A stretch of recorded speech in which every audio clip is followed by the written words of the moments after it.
Hey everyone, Dr. D here with a few announcements for you, just some reminders, and then introduction of some rules, a reminder of some rules that we're going to have here this year. So first things first, open house is Tuesday night. Dinner is going to be served at 5:30, and Chef Kimmy is making spaghetti. We know how good that's going to be, so be sure and show up hungry. That night also, all the staff, all teachers of all grade levels will be here. Most of the elementary teachers like to meet with all the parents and let them know what's expected and how the classroom is going to work for the year. And I know that all the secondary teachers will be here too, and they enjoy meeting with all of you in the classrooms, giving you the year's expectations and how all of that's going to work too. So hopefully you all show up, eat a great dinner, get to meet with your teachers, and most importantly, well, not most importantly, but very important, bring your school supplies and get moved in, or kids, bring your school supplies and get moved in. It just helps that first day of school morning and a little bit less chaos as everybody doesn't need to carry in their full backpacks and full bags of stuff. So we'll see you Tuesday night. I do have some more announcements that we're going to get to in just a minute, but I'm going to go to a new location. Student drivers, you see this big parking lot over here. You get that entire area to yourselves. Well, not entirely, because when we have visitors, some of them get to park there too. But that is where you park. You don't park over here. And then you don't park right over here, straight ahead of me in front of the Johnson's house. That has, in the last few years, become some sort of rite of passage for seniors. But this year, we're not doing that. You will all be parking right over here. So all of you drivers, right here. And speaking of student drivers, don't forget, if you're going to be in traffic safety driver's ed with Mr. Reed this first quarter, you have a mandatory parent and student meeting on open house night that will be at 6:10 p.m. in Mr. Reed's room. So be sure you get there. You have to be there if you want to take the class. So I think everyone knows that this section right here is where the buses drop everybody off. And we do get a lot of parents that drop people off. And generally, this is just where people come and go from the school. On Wednesday, our first day, we have a late start day. So school's going to start at 9, which is an hour later than our normal start time of 8 o'clock. Every Wednesday is a late start day.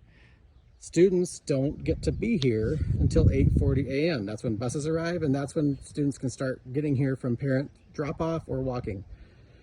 That's when breakfast is ready, and that's when the doors unlock. On a normal day, Monday, Tuesday, Thursday, Friday, the doors will unlock at 7:40, and that's also when the buses get here and parents can start dropping people off. Don't come early, even on the first day. We don't have people to watch, breakfast isn't ready, and we're not ready to have kids inside yet. So, first day of school on Wednesday, 9 a.m. start time, 8:40 arrival time. All right, here I am standing under the crow's nest, which really should be called the hawk's nest, but that was named before I got here. Anyway, it's a nice day outside, and like most days, we do what we can outside, whether it's PE or recess or some special classroom activities. We just like to have time outside. And most weather, we still stay outside. Snow, unless it's really wet, we're outside. Cold, unless it's really cold, we are outside. Wind will go inside and rain will go inside, but otherwise, we're outside. So be sure, kids, you just dress appropriately. I do have some reminders that you all know, but it's worth me going over. Remember that we as a school staff and as a school in general are here to help. We know that students do great in every class at every grade level when they simply do what they're supposed to do. It's not tricky. Kids need to show up on time. They need to participate in class, do their work, which includes their homework, and be respectful. Students, just like adults, have our moments. We slip occasionally, and our behaviors take a turn for the worse. Stop talking out of turn, using a disrespectful tone, not following directions, and not getting along well with others are just some examples of what we see here from the students. Not often, but it does happen. Kids are kids, and as we all know, there are consequences for those actions, so those negative behaviors don't repeat themselves. Those consequences will depend on what the behavior was, and it will be determined by the adult handling it. But just know there are consequences for actions. That is part of what we teach at school, and ultimately we hope the behaviors change after the first consequence. But built into the system is a progression where the consequences get more serious and severe if behaviors don't improve. Parents, when we call you, we need your help. and we need your support because in the end, regardless of what happened to warrant the call, the students know what they should and should not do here at school, and we need your help to reinforce that. Last year, we had a pretty serious issue with tardies, kids not getting to class on time. This was at all levels, elementary and secondary. It's important for kids of all ages and all grade levels to get to class and be there on time. Class starts when the bell rings, and it's disruptive whenever students enter late. It's disruptive to whatever is happening. We know that the passing periods at the secondary level are short, and sometimes restroom breaks or a chat with a staff member can take up that entire time. It's up to the late student to talk to the teacher whose class they were late to at an appropriate time in a respectful manner to relay the message of what happened and why they were late. Everything can usually be worked out, but sometimes kids are just late and there is a consequence for that.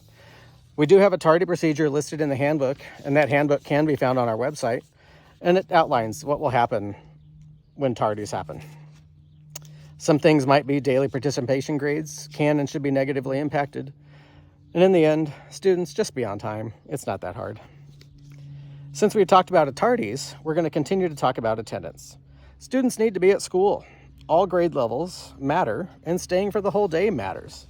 We know that sometimes appointments need to be scheduled during the day, or that the occasional conflict happens, and they require a student to leave early. The words sometimes and occasional are key in those sentences. Additionally, students at the secondary level are not allowed to simply get up and leave class. They don't get to just leave when they want. When they're in a class, they stay in the class and can only leave with permission from the teacher. If they leave without permission, they will be marked unexcused, which has its own set of consequences. We as a school are legally responsible to know where students are and to have them in the class, and students are legally required to be there.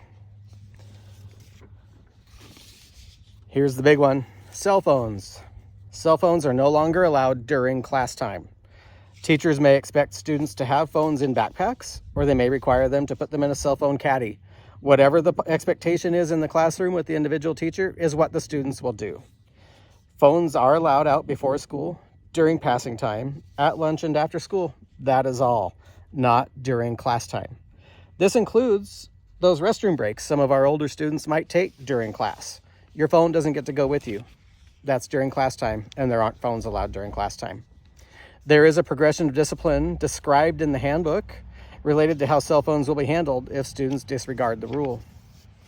I have found it pretty ridiculous about how some react to not being able to have their phones, which is part of the reason we're doing this. The rule will not go away, and there is room for the rule to intensify, as there are tools available that allow schools to remove cell phones altogether.